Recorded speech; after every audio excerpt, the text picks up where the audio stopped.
हम नई वाचा के जो मैं 8 पॉइंट बताऊंगा, है ना। नई वाचा का कितने पॉइंट बताया है? 6 पॉइंट बता चुका हूं, 2 पॉइंट बचा हुआ है नई वाचा का। आइए हम 7वां पॉइंट को करते हैं। नई वाचा में विश्वास के द्वारा धर्म करता है, 7वां पॉइंट, है ना। नई वाचा में विश्वास के द्वारा धर्म ठहरता है। इसके लिए गलाती की पत्री 2 का 16 पढ़ेंगे।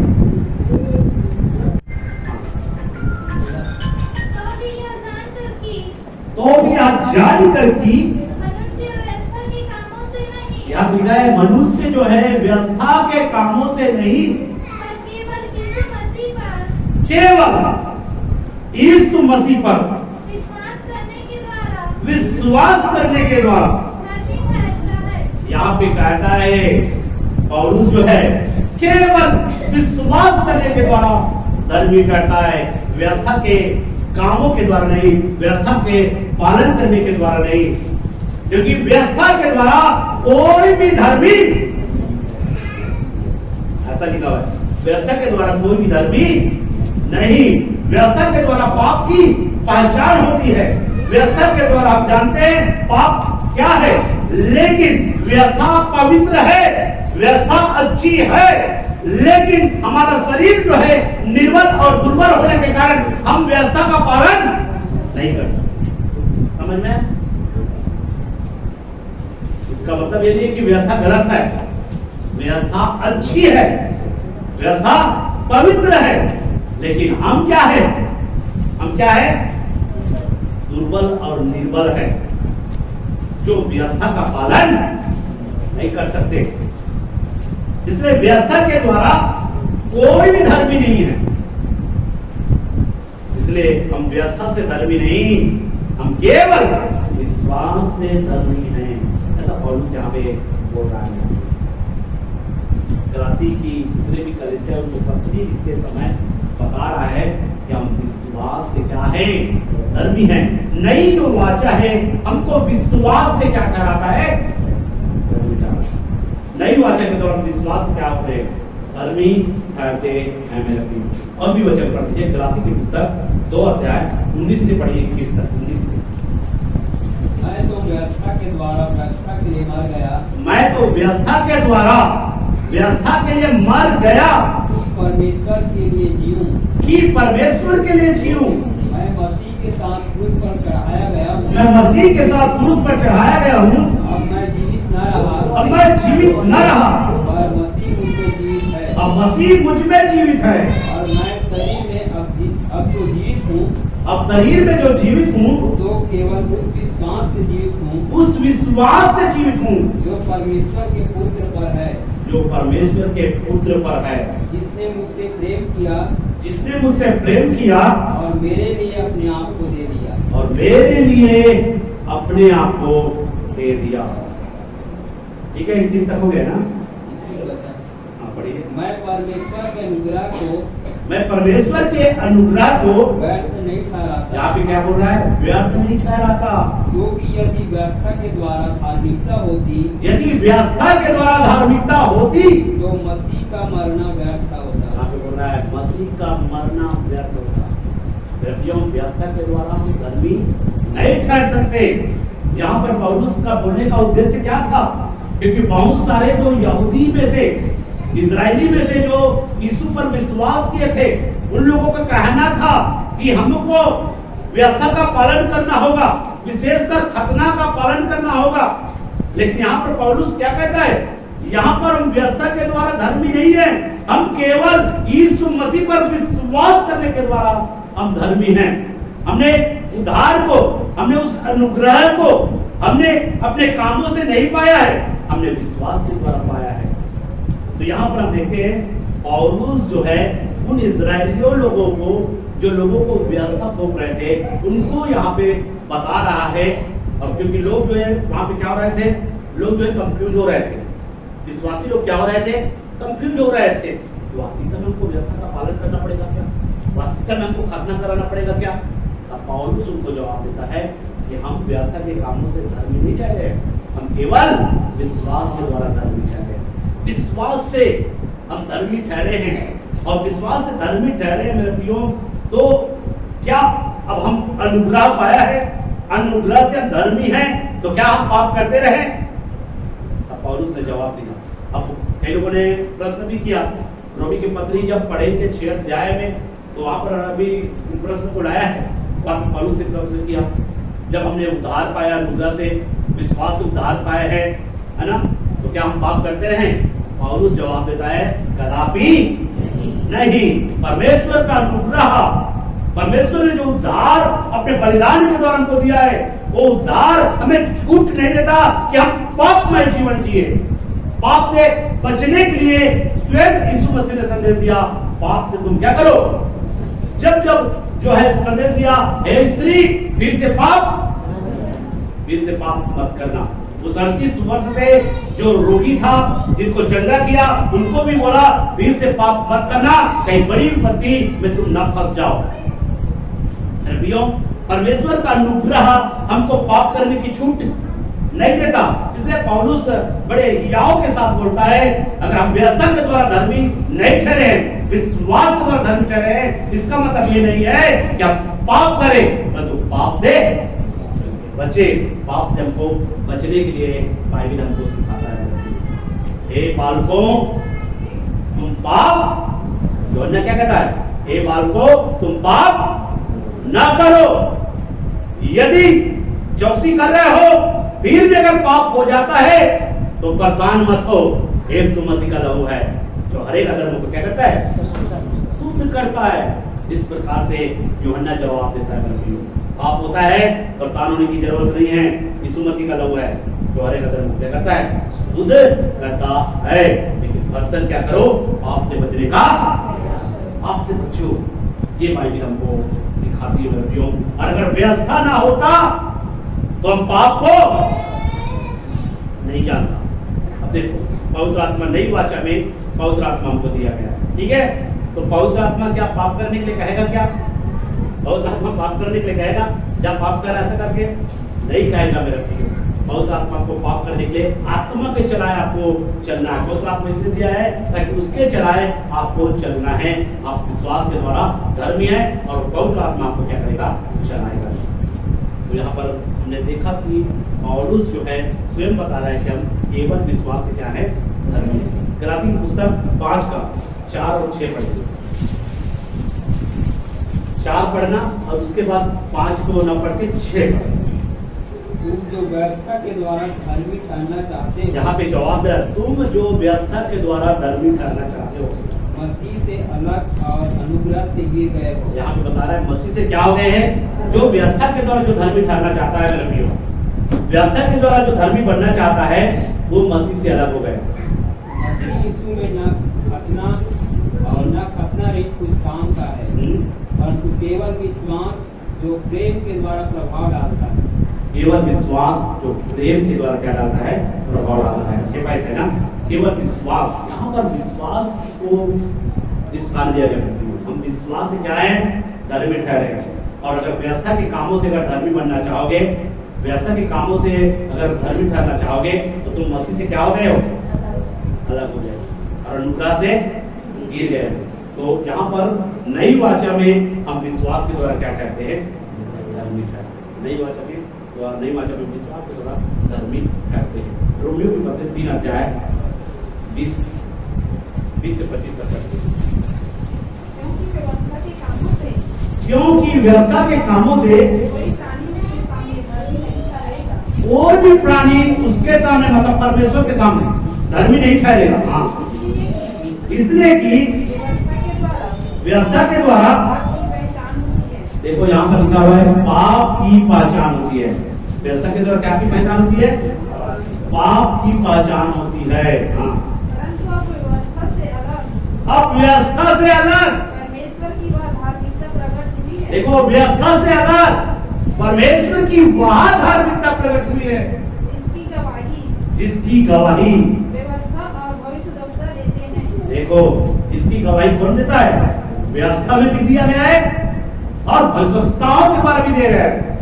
ये बोल रहे हैं। हाँ, अर्थात परमेश्वर की वह धार्मिकता परमेश्वर की वह धार्मिकता जो यीशु मसीह पर विश्वास करने से हाँ, जो यीशु पर विश्वास करने से क्या होगी, प्राप्त होगी। सब विश्वास करने वालों के लिए है। सब विश्वास करने वालों के लिए, जो यीशु पर विश्वास करते हैं व्यक्तियों, हम विश्वास के द्वारा क्या हैं, धर्मी हैं। व्यवस्था के कामों से कोई भी व्यक्ति धर्मी नहीं ठहर सकता। इस बात को पौलुस आप लोगों से कहता है, इसलिए व्यवस्था के द्वारा धर्मी ठहरने का हम प्रयास नहीं करते। हम विश्वास के द्वारा क्या है, धर्मी हैं। विश्वास के द्वारा धर्मी हैं। जब धर्मी बन गए, लेकिन फिर भी आपको जानकारी होना चाहिए, सारे बातों की जानकारी हमको होना चाहिए। धर्मी है मेरे प्रियो, यीशु मसीह भी धर्मी है। यीशु मसीह क्या है, वो भी धर्मी है। तो क्या यीशु मसीह को पूरा जानकारी नहीं था क्या पुरानी व्यवस्था का? पौलुस भी धर्मी है, क्या पौलुस को पूरा व्यवस्था की जानकारी नहीं था? वैसे ही हमको भी जानकारी होना चाहिए, हमको भी जानकारी होना चाहिए। मेरे प्रियो, हम क्या है, 1 साल 2 साल 3 साल 4 साल 5 साल 6 साल 7 साल 8 साल 10 साल 15 साल 20 साल 50 साल हो गया, फिर भी व्यवस्था की सही ढंग से जानकारी नहीं। तो क्या होगा, क्यों जानकारी नहीं?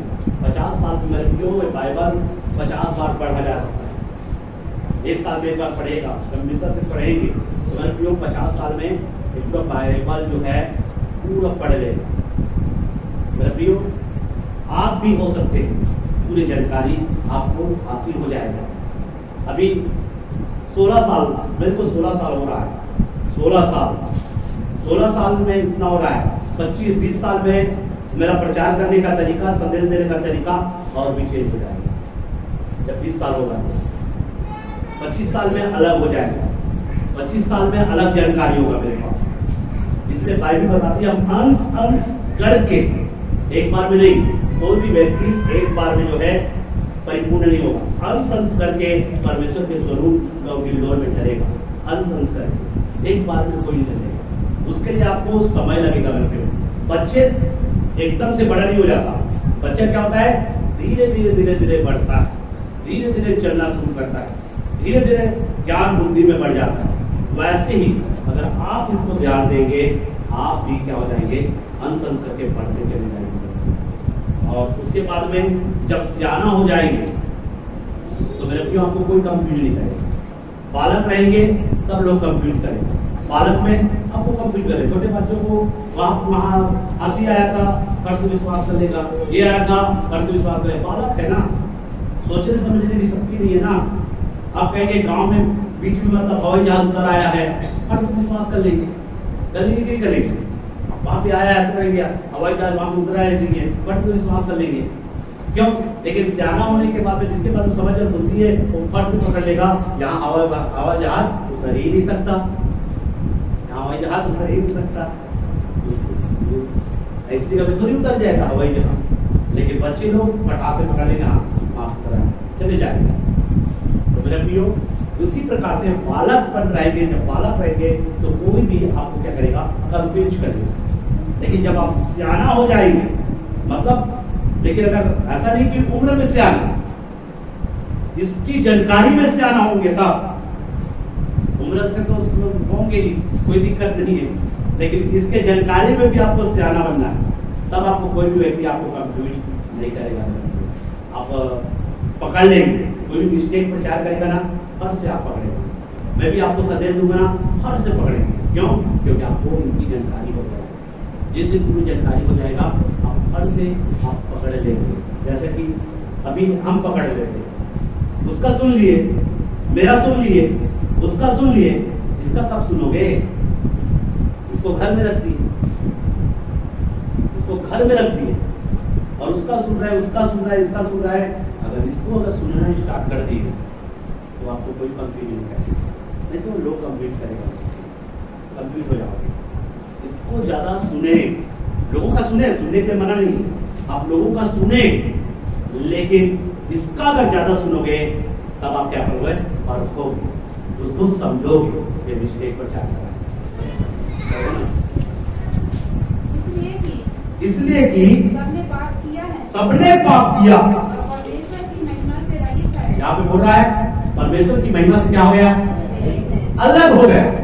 सबने पाप किया, हाँ व्यवस्था के अनुसार अगर देखा जाए तो सबने पाप किया और परमेश्वर की महिमा से क्या हो गया, अलग हो गया। हाँ परंतु उसके अनुग्रह से, उस छुटकारे के द्वारा उस छुटकारे के द्वारा। जो मसीह यीशु में है। देखो मसीह को ला रहा है। यहाँ पर पौलुस जो है रोमी को पत्री लिखते समय व्यवस्था को जोर नहीं दे रहा है। यहाँ पर ज्यादा जोर किसको दे रहा है? यीशु को दे रहा है, यीशु को। सेवक में धर्मी ठहराए जाते अब हैं। यीशु के द्वारा सेवक में धर्मी ठहराए जाते हैं। हाँ, फिर परमेश्वर ने उसके लहू के कारण परमेश्वर ने उसके लहू के कारण एक ऐसा प्रायश्चित ठहराया एक ऐसा प्रायश्चित ठहराया जो विश्वास करने से जो विश्वास करने से, कार्यकारी होता है। देखो यहाँ पे साफ तरीके से दिया, विश्वास करने से कार्यकारी होता है। कि जो पाप पहले किए गए, जो पाप पहले किए गए, जिन पर परमेश्वर ने अपनी सहनशीलता के कारण ध्यान नहीं दिया, अपने सहनशीलता के कारण ध्यान नहीं दिया। हाँ, उनके विषय में वह अपनी धार्मिकता प्रकट करे। हाँ, वाह, उनके विषय में वह अपनी धार्मिकता को क्या करे? तो मेरे प्रियो, यहाँ पर धार्मिकता को यीशु मसीह के द्वारा मिला है, इसलिए उस धार्मिकता को हल्का ना ले, हल्का ना ले। अगर यीशु ने आपको धार्मिक ठहराया है, पवित्र किया है, तो आप जो है उसको हल्के में ना ले। यही बाइबल को सिखाता है। तो नई वाचा जो है, नई वाचा में इस बात के द्वारा क्या होता है? धार्मिक ठहराता है। 8वां पॉइंट, नई वाचा में प्रेम की व्यवस्था है। लास्ट है, नई वाचा में प्रेम की व्यवस्था है। इसको भी पढ़िए, गलाती 5 अध्याय 14 और 15।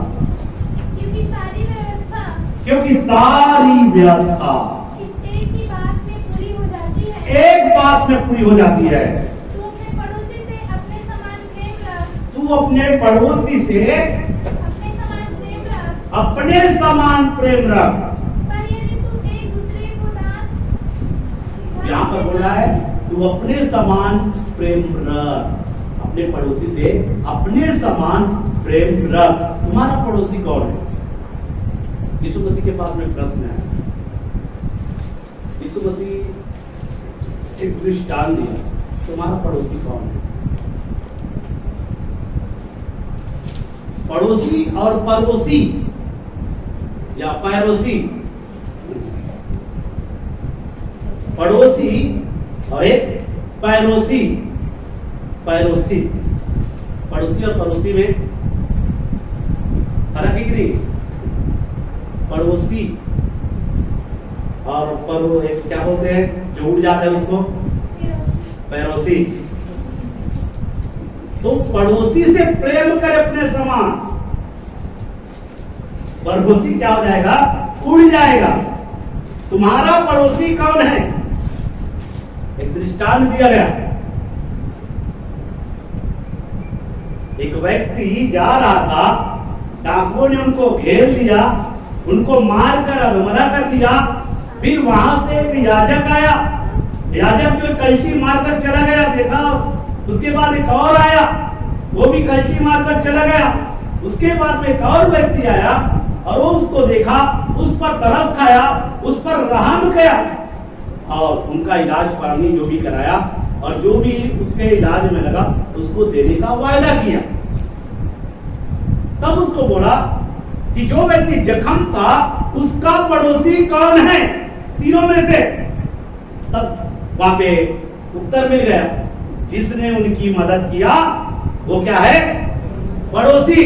और जो नजरअंदाज करके चला जाए वो आया समझ में? इसलिए हर एक का आपका पड़ोसी नहीं हो सकता। अपने पड़ोसी को आपको जानना है, इसलिए अपने पड़ोसी को अपने समान प्रेम रखना है। ये बाइबल हमको सिखाता है, अपने पड़ोसी को अपने समान प्रेम रखने के विषय में सिखाता है। प्रेम रखने के विषय में सिखाता है तो इसका मतलब नहीं है कि मतलब जो है वचन को आपको समझना है। मेरा वचन क्या हमको सिखा रहा है, ठीक है? तो यहाँ पर गलाती पुस्तक 5 का 14 हो गया पूरा। पढ़िए। पर यदि तुम एक दूसरे को दांत से काटते, देखो, अगर एक दूसरे को क्या करते हो? दांत से काटते हो, इसका मतलब है लड़ना। इसका मतलब ये नहीं है कि मतलब आप उसको चाप रहे हैं, वो आपको चाप रहा है, नहीं। दांत से काटते हो मतलब एक दूसरे के टांग को क्या कर रहे हो, एक दूसरे के टांग खींचने में लगे हुए हो, एक दूसरे को नुकसान करने में लगे हुए हो, एक दूसरे को हानि पहुंचाने में लगे हुए हो। हाँ पढ़िए। और फाड़ खाते हो फाड़ खाते हो तो चौकस रहो कि एक दूसरे का सत्यानाश ना कर दो। एक दूसरे का सत्यानाश ना कर दो। इसका कहने का मतलब है तुम जो है नष्ट ना हो जाओ, ठीक है, तुम जो है नष्ट ना हो जाओ। नई वाचा जो है प्रेम की व्यवस्था दिया गया है और अपने पड़ोसी को अपने समान प्रेम रखने के विषय में यीशु मसीह ने सिखाया है। मेरे नई वाचा की ये नई व्यवस्था है, अपने पड़ोसी को अपने समान प्रेम रखना। लेकिन यहां पर क्या हो रहा है, अगर आप जो है एक दूसरे को कड़ाहट, एक दूसरे से नफरत करोगे, एक दूसरे से लड़ाई करोगे, एक दूसरे से झगड़ोगे, तो क्या होंगे, दोनों के दोनों नष्ट हो जाओगे, दोनों के दोनों नरक चले जाओगे। दोनों के दोनों कहां चले जाएंगे, नरक चले जाएंगे। तो कोई मतलब हुआ क्या? यीशु मसीह ने किसने बुलाया है? नरक जाने के लिए तो नहीं बुलाया, लेकिन आप अपने गलतियों की वजह से, आप अपने जीवन में त्रुटियों की वजह से, क्योंकि प्रेम दिखाने के लिए बोला गया है, आप प्रेम ना दिखा रहे हो। अब प्रेम दिखाने के चक्कर में ऐसा नहीं है कि मतलब जो है मुझे प्रेम दिखाना है कि आप उल्टे सीधे काम करना स्टार्ट कर दो। प्रेम दिखाओ लेकिन उल्टा सीधा काम मत करो। अगर उल्टा सीधा काम करोगे तो नरक ही जाओगे। प्रेम दिखाने के चक्कर में कई लोग उल्टा सीधा काम करते हैं, मतलब नई व्यवस्था को तोड़ते। नई जो व्यवस्था मसीह में जो नई व्यवस्था दिया है, उस व्यवस्था को तोड़कर आपको प्रेम नहीं दिखाना है। अगर उस व्यवस्था को तोड़कर अगर प्रेम दिखा रहे हो तो मेरे प्रियो नष्ट हो जाओ, ये बाइबल बता। और कई लोग ऐसा कैसे हैं, इसलिए व्यवस्था को तोड़कर, बाइबल एक और शिक्षा देता है, व्यवस्था को तोड़कर जो लोगों को प्रेम दिखाते हैं। प्रेम मतलब उसमें लिखा है, जब रोमी की पत्री जाओगे 16 अध्याय को जब पढ़ोगे तो 16 का 16 में है ना, 16 का 17 से लेकर जब आप पढ़ोगे तो वहां पर मेरे प्रियो जो मसीह की जो नई व्यवस्था है, उस व्यवस्था को तोड़कर उस व्यवस्था के खिलाफ में, और वहां पे लोगों को क्या कर रहे हैं, प्रेम दिखा रहा है और अपनी चिकनी चुपड़ी बातों में उनको फंसाकर उनको प्रेम दिखा रहा है। और ऐसे लोगों को क्या बोला पौलुस जो है, ये लोग जो है कौन है पता है, ये लोग जो है क्या है, ये मसीह के सेवक नहीं है, मसीह के सेवक नहीं है। जो मसीह की व्यवस्था को तोड़ रहे हैं वो लोग मसीह के सेवक नहीं हो सकते। ये लोग क्या है, सेवा में तो कर लिए हैं, लेकिन ये पेट की सेवा करने वाले सेवक है। बोला कि नहीं बोला है? पढ़े कर देखिए 16 अध्याय 17 से पढ़िए रोमी की पत्री। जो लोग उस शिक्षा के विपरीत, उस शिक्षा के विपरीत जो तुमने पाई है, जो तुमने पाई है शिक्षा, यही है नई व्यवस्था। जो नई व्यवस्था, जो नई शिक्षा जो आपको दिया है, उस शिक्षा के विपरीत फूट डालने और ठोकर खिलाने के कारण होते हैं। फूट डालने और ठोकर खिलाने का कारण होते हैं। उन्हें ताड़ लिया करो, उन्हें ताड़ लिया करो और प्रभु उनसे दूर रहो, उनसे दूर रहो। क्योंकि ऐसे लोग हमारे अब प्रेम दिखाने के चक्कर में यहाँ पे क्या बोला गया है? अब आप कहेंगे मुझे प्रेम दिखाना है, प्रेम दिखाना है। प्रेम दिखाओ लेकिन सावधान रहो, अपनी भी चौकसी करो। प्रेम दिखाने के चक्कर में आप व्यवस्था को ना तोड़े। व्यवस्था को तोड़ने वाले, व्यवस्था के खिलाफ में जाने वाले और व्यवस्था के अनुसार से अपने जीवन को अगर तैयार करना नहीं चाहते हैं, ठीक है, वो व्यवस्था के अनुसार से चलना नहीं चाहते हैं, ऐसे लोगों से दूर रहो। आपने उनको व्यवस्था बताया लेकिन नहीं भाई मैं नहीं चलूंगा, तो ऐसे लोगों से दूर रहो। पापियों से प्रेम करो लेकिन पाप से घृणा करो। यीशु मसीह पापियों से प्रेम किया है लेकिन पाप से क्या किया है, घृणा किया है। बात को आपको समझना है मेरा प्रियो। तो प्रेम दिखाने के चक्कर में कई लोग क्या करते हैं, व्यवस्था को तोड़, नई व्यवस्था का उल्लंघन करते हैं। और हम प्रेम दिखा रहे हैं, बाद में कहाँ चले जाओगे? नरक चले जाओगे, नरक आपको मिलेगा। तो ऐसा नहीं होना चाहिए। आपको प्रेम दिखाना है, प्रेम दिखाने के चक्कर में रास्ता को छोड़ो, ये आपके लिए सही है। ठीक है, और पढ़िए, उसको पढ़िए। क्योंकि ऐसे लोग हमारे प्रभु मसीह की नहीं, हमारे प्रभु मसीह के नहीं, हाँ, परंतु अपने पेट की सेवा करते हैं। इसके लिए बोला गया है यहाँ पे सेवा को बोला है। यहाँ पे पौलुस सेवक से क्या करता है? सावधान करता है। इसलिए मैं भी सावधान करता हूँ। ऐसे सेवकों से आपको क्या रहना है? अलग रहना है, चौकस रहना है। कहीं वे स्वयं व्यवस्था को तोड़ रहे हैं और आपको व्यवस्था तोड़ने के लिए प्रेरणा ना दे, उनसे बचे। ये आपको पौलुस क्या कर रहा है? शिक्षा दे रहा है। अब आप कहेंगे प्रेम दिखाना है, तो क्या प्रेम दिखाने के चक्कर में व्यवस्था तोड़ोगे क्या? व्यवस्था को तोड़ दोगे क्या? नई वाचा को तोड़ोगे क्या? नई वाचा को तोड़ोगे मेरे प्रियो, तो नई वाचा की जो आशीष है उस आशीष से वंचित हो जाओगे, उस आशीष आपको नहीं मिलेगा। पुरानी वाचा को तोड़ने के कारण पुरानी वाचा में जो आशीष रखा था, उस आशीष से पुरानी वाचा के लोग वंचित हुए। तो क्या नई वाचा के आशीष, नई वाचा को तोड़ेंगे तो नई वाचा की आशीष से हम वंचित नहीं होंगे? होंगे कि नहीं होंगे? होंगे। इस बात को आप जाने कि ये 8वां पॉइंट कंप्लीट हो गया है। तो सारे बातों को मान परमेश्वर आशीष दे।